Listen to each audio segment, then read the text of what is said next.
Euzu billahi mineşşeytanirracim. Bismillahirrahmanirrahim. Hamd aləmlərin Rəbbi Allahındır. Salam olsun onun seçdiyi qullarına. Salavat olsun Muhammedə və əhl-i beytinə. Allahın kitabı ilə Allahın görünməz olduğunu, qeyri-məhdud olduğunu, heç bir surətə və formaya malik olmadığını, məxluqatda olduğu kimi əlləri, ayaqları, göz, qulaq və s. bədən üzvlərinin olmadığını sübut edəcəyik. Bəqərə surəsi 115-ci ayədə Allah buyurur: "Vəlillahil məşriqu vəl məğrib." Şərq də, qərb də Allahındır. "Fəeynəmə tuvallu fəsəmmə vəcihullah." Elə isə hara yönəlsəniz, Allahın üzü də oradadır. Bu ifadə ilə Allahın məhdud olmadığı, heç bir məkana, surətə və formaya sığmadığı görsənir. Çünki hara yönəlsəniz, Allahın üzü oradadır deyir. Yəni bu, məhdudiyyətin olmadığını, Allah üçün məhdudiyyətin olmadığını göstərir. Konkret bir məkanla məhdud deyil, konkret bir surətə və formaya malik deyil. Ümumiyyətlə, onun surətə və forması yoxdur. Çünki surət və formaya sahib olmaq, məhdud olmaq deməkdir. İstənilən ölçüdə olmasına baxmayaraq bir şeyin surət və formasının olması onun məhdud olduğunu göstərir. Və burada Allahın üz ifadəsindən də məqsəd odur ki, yəni hara yönəlsəniz, Allah da sizə yönəlmişdir. Allahın nəzəri, diqqəti sizdədir, sizə baxır, sizi görür. İnnəllâhe vəsiun əlim. Şübhəsiz Allah genişdir və biləndir.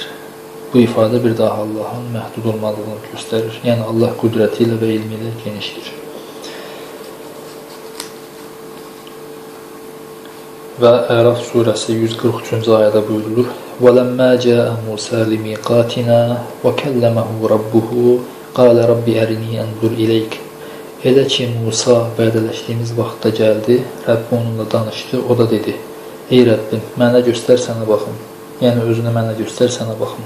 Allah isə buyurdu: "Qalə lən tərani." Dedi: "Məni əsla görməyəcəksən." Burada lən inkar ədatıdır. Yəni Allah qəti inkar ədatıdır. Yəni Allah buyurur ki, məni heç vaxt qətiyyən görməyəcəksən. "Vələkin zur iləl cəbəli fə in istəqarra məkanahu fəsəvfə tərani." Lakin dağa bax, əgər yerində qalsa, tezliklə məni görəcəksən. فَلَمَّا تَجَلَّى رَبُّهُ لِلْجَبَلِ جَعَلَهُ دَكًّا وَخَرَّ مُوسَى صَاعِقًا. Elə ki, Rəbbi dağa təzəlla etdi, yəni aşkar oldu, onu ovxalanmış hala saldı və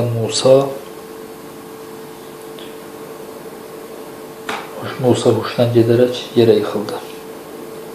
Yəni Allah dağa aşkar oldu, o mənada ki, Allah dağa qüdrətini yönəltdi və onu toz halına saldı, əzdi və bunu görən Musa huşdan getdi, yıxıldı. Və buradan aydın olur ki, yəni Allah görünməli, görünməsi mümkün deyil. Çünki Allah buyurdu ki, dağ yerində qalsa məni görəcəksən, dağ isə toza döndü. Fələmmə əfəqə qalə subhanəkə. Bura diqqət edin. Elə ki, ayağı qalxdı, yəni Musa ayıldı, ayağı qalxdı, dedi: Subhanəkə, sən eyibsizsən.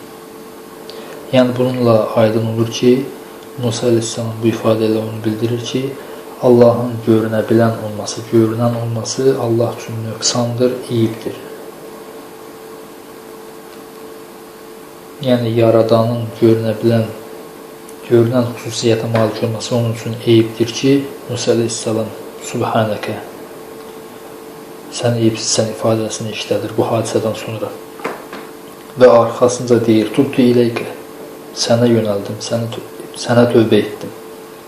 Yəni bu fikrinin, yəni Allahı görmək istəməsi fikrinin nəticədə Allahın görünə bilən olduğunu düşünməsinin səhv olduğunu vurğulayır. Və ənə əvvəlul müminin, və mən inananların birincisiyim. Bu ifadə ilə də Allahın görünməzlik xüsusiyyətinə inananların birincisi olduğunu göstərir. Yəni bununla bizə bu dərs verilir ki, Allahın görünməz olduğuna, qəti mütləq şəkildə görünməz olduğuna inanmaq vacibdir. yəni bəzilərinin iddia etdiyi kimi qiyamət günü Allah görsənməyəcək. Çünki qətiyyətlə Allah özünün görünməz olduğunu bu ayədə göstərir və yaradan üçün görünənlik xüsusiyyətinə, görünə bilmə vəsfinə malik olmanın qüsur olduğunu, eyb olduğunu Allah göstərir. Və Hədid surəsi 3-cü ayədə buyurur: Huvəl-əvvəl vəl-əxir vəl-zahir. Odur, əvvəl, axır, zahir və batin. Zahir aşkar deməkdir, batin gizli deməkdir. Zahirən bir-birinə zidd görünən bu iki sifəti Allah, bu iki ismi Allah özünə aid edərək bildirmək istəyir ki, Allah yaratdıqlarında aşkardır. Yəni, bütün yaratdıqlarına baxdıqda bunları yaradan qüdrətli, elmli bir kəsin olduğu aşkar olur. Batin, yəni gizli o mənada ki, yəni Allah zatı etibarilə görünməzdir. Görünməzlik onun ayrılmaz bir xüsusiyyətidir. Heç bir hiss üzvü ilə duyulmur. Və Allahın qiyamət günü görünəcəyini iddia etmək, bu sifəti, bu və ismi Allahdan almaqdır ki, Allahın isimlərini dəyişdirmək olmaz. Çünki Allah qəti olaraq Quranda özünü bu isimlə bildirir. Yəni Allah gizlidir, batindir, həmişə belə olacaq. Bu dəyişilməzdir. Çünki Allaha təğyir, yəni dəyişilmə nisbət vermək, Allahı dəyişilə bilən olduğunu deməkdə onu məxluqata bənzətməkdir. Çünki Allah kamil bir vücuddur, kamil bir varlıqdır, eyibsiz, nöqsansızdır. Necə ki, bayaq ayədə də qeyd etdik və nöqsansız olanın dəyişilməsi mümkün deyil, mənasız bir şeydir. Və mütləq şəkildə görünməz olmaq ona gətirib çıxarır ki, Allahın surəti də yoxdur, heç bir forması da yoxdur. Çünki bir varlıq ki, heç vaxt görünməz, mütləq şəkildə görünməzdir, onun bir surətinin, formasının olması mənasızdır. Çünki görünməz, görünə bilən olmaq, görünmə, surət və formaya malik olmanın əlamətidir. Allah isə qəti şəkildə görünməz olduğuna görə deməli, o heç bir surət və formaya malik deyil. Lakin insanları bəzi ifadələr çaşdırır, bəzi yerlərdə Allahın əli ifadəsi keçir, insanlar bununla çaşırlar. Məsələn, Maidə surəsi 64-cü ayədə buyurulur: Və qalətil yəhudu yədullahi məğlulə. Yəhudilər dedi ki, Allahın əli bağlanmışdır, bağlıdır. Qullət əydihim və lu'inu bimə qalu. Bu dediklərinə görə onların əlləri bağlandı və onlara lənət edildi. Bəl yədəhum məbsutatani yunfiqu keyfə yeşə. Əksinə onun iki əli də açıqdır, istədiyi kimi xərcləyir. Bu ifadədə keçən iki əlin məcazi mənada işləndiyini, arxasınca deyilən istədiyi kimi xərcləyir ifadəsi göstərir. Yəni, Allahın iki əli də açıqdır o mənada ki, Allah səxavətlidir, Allah xəsis deyil, Allahın qüdrəti də sonsuzdur, xəzinəsi rəhməti boldur, istədiyi kəsə, istədiyi qədər, istədiyi şeyi verə bilir. Bunu əngəlləyən, buna mani olan heç bir şey yoxdur. Bunu bir misallı deyək, biz də belə ifadələr işlədirik. Məsəl üçün, deyir ki, filan şeydən iki əllə yapış. Yəni, o mənada ki, filan şeydən möhkəm yapış. Allah da bu ayədə iki əli açıqdır ifadəsini bu mənada işlədir. Başqa bir nümunə. Sad surəsi 75-ci ayədə Allah buyurur: Qalə yə iblis. Dedi, ey iblis, mə mənəəkə ən təscüdə limə xaləqtu biyədəyyə. İki əlimlə yaratdığıma səzdə etməyinə nə mane oldu? Burada Allah iki əlimlə yaratdığıma mənası ifadəsini işlədərək bu mənanı qəsd edir. Heç kimi şərik etmədən öz qüdrətimlə, öz iradəmlə yaratdığıma səzdə etməyinə nə mane oldu?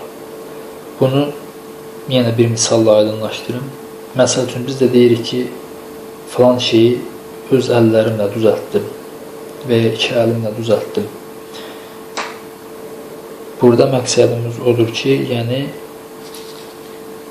filan şeyi öz bacarığımla, öz iradəmlə, öz qabiliyyətimlə düzəltdim. Aydınca görünür ki, ayələrin mətnindən Allah Teala da bu ifadələrlə bu mənanı qəsd edib. Başqa bir nümunə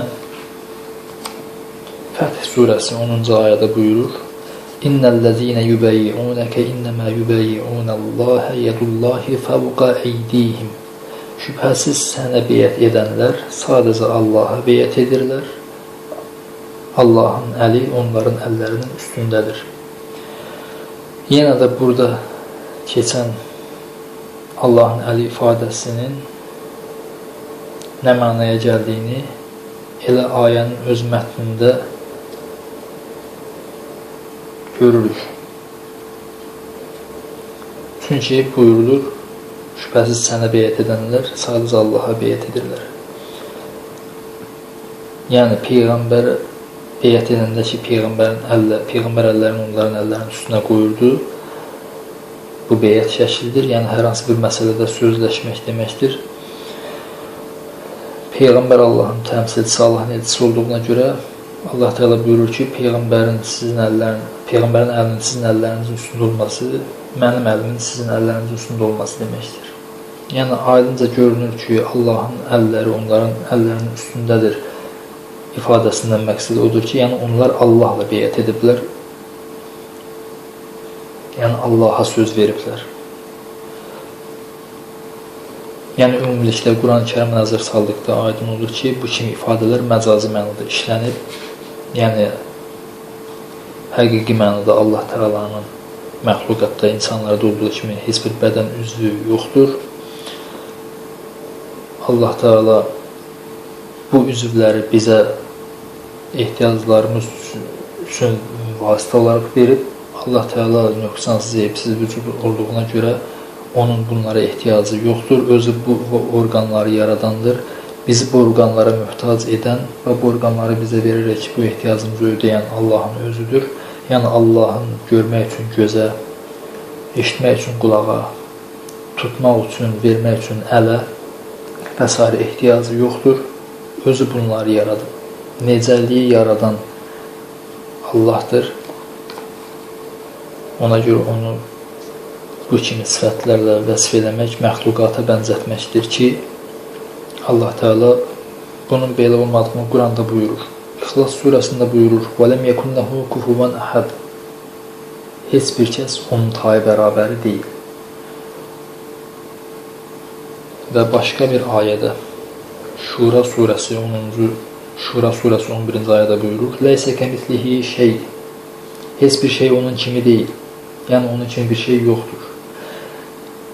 Yəni, bildirir ki, Allah Teala məxluqatına qətiyyən bənzəmir və buna görə biz də Allah Teala'nı əl, üz, ayaq və s. bu kimi bədən üzvlərinə Allah Teala'nın sahib olduğunu desək, onda Allahı məxluqata bənzətmiş olaraq ki, Allah da bundan uzaqdır, eyibsiz və nöqsansızdır. Buna görə də Allahın özünü kitabında tanıtdırdığı kimi tanıyaq, Allahı öz kitabından öyrənək. Vəssalamu aleykum və rəhmətullahi və bərəkatuh. Allahümmə salli ala Muhammedin və ali Muhammed. Subhana Rabbi Rabbil İzzəti amma yasifun və salamun aləl mürsəlin. Vəlhamdülillahi Rabbil aləmin.